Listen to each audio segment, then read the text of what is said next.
The Lord is my witness. He see me struggling, feeding my family, ain't judging for nothing. The Lord is my witness. He knows that I'm hustling, working my ass off trying to. What's up, everybody? This is gonna be my first video about how to use Adobe Audition in 23. So, nonetheless, let's get started. Let me move my face out the way. So you see, I got all these programs in here, and then this list. What you'll be able to do is, a lot of people, when you first get the new Adobe, it's gonna come with Creative Cloud, and that usually sits on the desktop. You don't need it on your desktop. You can get it at your face. Once you bring Adobe up for the first time, go ahead and when it's down here on this bottom screen, go ahead and right click and pin it. Mine's already pinned, so that's why it says unpin. But you can go ahead and pin. And all you gotta do is you ain't gonna look for it, just click it one time, get it out of my face, and get it out the way. Alright, so now we are in Adobe, right? I'm gonna put this somewhere out the way so y'all can still see me but see the screen Adobe.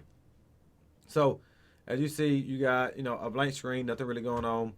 I want you guys to go to find File in the top left corner up here and go to New. And you want to open the multi-track session. And now you got all these little doodads right here you want to mess with, and you may be confused about how to set these right. And setting this up will set the rest of the track up for success. You do this wrong, and it's going to throw the whole thing off. So you got a session name, obviously. I'm gonna name it under mix TUT for a tutorial. And I already made me a folder, but you can just simply browse, open this up, and I always go to desktop, create you a new folder, rename it. Mine's already made, this one right here, and select this folder right here, right? So I select this, do that. That's the name of it right here. Or you can even drop this down if you got one already recent. Template, this is if you want to open up a track that already has something going for itself. There's actually other YouTubers that sell templates, and that's how you would use it, would be through this. But the next thing is sample rate. These next three things are pretty important. Always bring the session in stereo, because obviously you're going to be entering in stereo, even though your audio tracks that you're recording should be in mono, depending on what equipment you're using, but it most definitely should be in mono. But when you're entering, mixing in and mixing out, you're going to be in stereo. So keep that in stereo.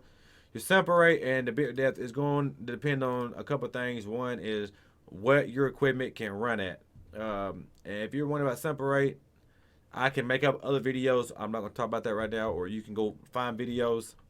This is, long story short, you want to make sure the sample rate and the bit depth matches your sound coming in and coming out. So go down here, your little speaker symbol, or you can search it, but right click on your speaker symbol, sounds, and you're going to bring up the playback and recording, right?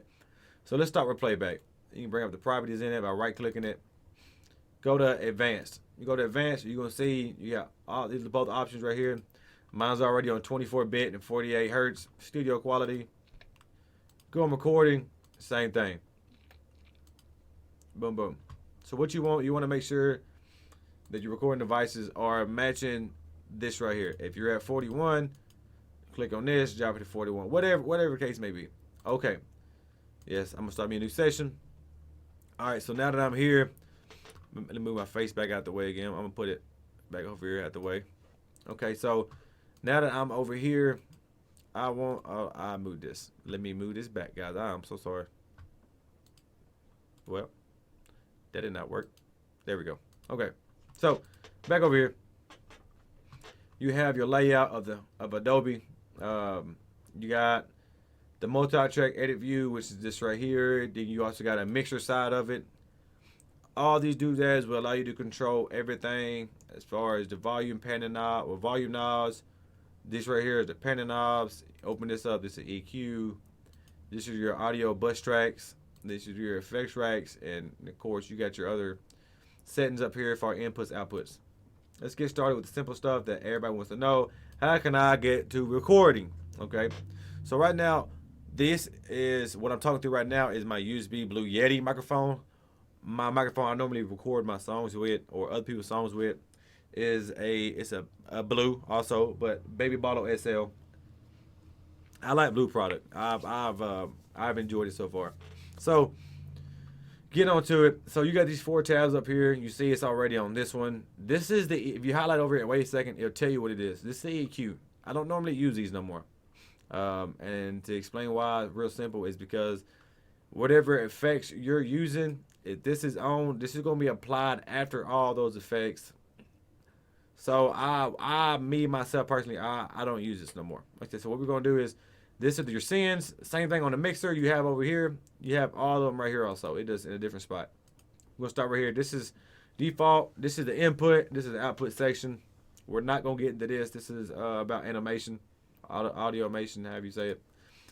So we're recording with a interface, a USB interface. Well, this mic goes into a preamp and compressor. Then it goes into my interface and then into my computer. But nonetheless, the final is the interface. So we're going to click the interface, make sure we're in the right channel. We're going to click R. And you see my levels are jumping up. So if you hit this button right here, you should be able to hear yourself. I don't want to hear myself because it's going to be delayed. That's because of my settings I got set up right now. And you can just make sure you go through all these and make sure every time that your input is correct. Because sometimes it can act funny and it will throw you off. So next, right below that is the output. Mix is usually what's going to be under your default inside the program. So if you either in this one, in this section, you see audio hardware, you can go to mix, audio hardware, or you can go to edit, preferences, audio hardware. You bring this up. This is where you find all the fun stuff. This is going to be your device class. I normally use ACL for all, which is this right here. It's free. It's very good for latency issues. I run it. And I have more control over my sample rates and stuff and get latency problems down. This is the same thing on the other one, but this is going to be the default input. So if you notice, it's telling me my default input was the PreSonus, which was on there, but it doesn't really recognize it as a mono channel unless you're on ACL for all. ACL for all does. It knows it's a mono channel. So go through there. You can make some changes. You're going to have to adjust these accordingly. Latency right here, milliseconds, is, remember this, the lower the number, the lower the latency, which is the lower the time it takes for it to get from here to your computer. The higher the number, the longer it takes. But what happens is when you have that lower number, your computer has to work harder. So you can start having issues with glitching and lagging. The higher the number, the computer runs smoother. It doesn't have to try so hard. So normally when you want to record, you want to be able to run as low as possible without any kind of glitching or lagging. And when you're mixing, just turn it all the way up. You want to make sure your settings is turned all the way up. That way it just gives you some free room on your CPU to be able to do some things without any issues. So next is, let's get that out of this. I'm going to click cancel. Is you can, if you want to import a beat. Now there's a few ways you can do this. You can go down your file, find your beat, say the Jack Harlow one, and just scoot this over a little bit. Oh, where'd it go? Just scoot this over a little bit. You can just click down on it and hold, drag, and you can drop it. Or the way I normally do it is go right here to the we see files. You'll highlight over this little box right here. This is import files. And you can bring it in the same way. You can bring in the file the same way. I mean, whatever beat you want to play. This is a track I worked on for a buddy of mine. Kick back. If you wanna ride with me, kick back. If you wanna glide with me. Rest chillin', laid back with my feet up. I don't know if y'all can hear that or not. My stuff might not be set up for y'all to hear. But if so, that's the track I've been working on. Let me see.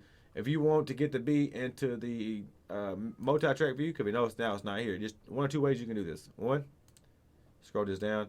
You see it now, it's right here. So you can just hide, drop, bring it down. Does not match sample rate. Okay, push OK, and it's going to downsample it. Or while you're in waveform with it, highlight it, right click, insert into multi-track, and select the multi-track you want to send it to, which is, we're in this one right here, so we're going to send it to this. Ask your same question. Boom. Okay, it's there. What it is, it has a massive sample rate that you're recording in. Excuse me. So next is, like I said, you got your beat now. And I'm just gonna say this is a beat, it's a recorded song. You can move this. This is your time selection tool. You can kind of like this on this blue arrow. You just drag it wherever you want to. So up here, you got your tools. You got your time selection tool. You can just simply move it around by clicking.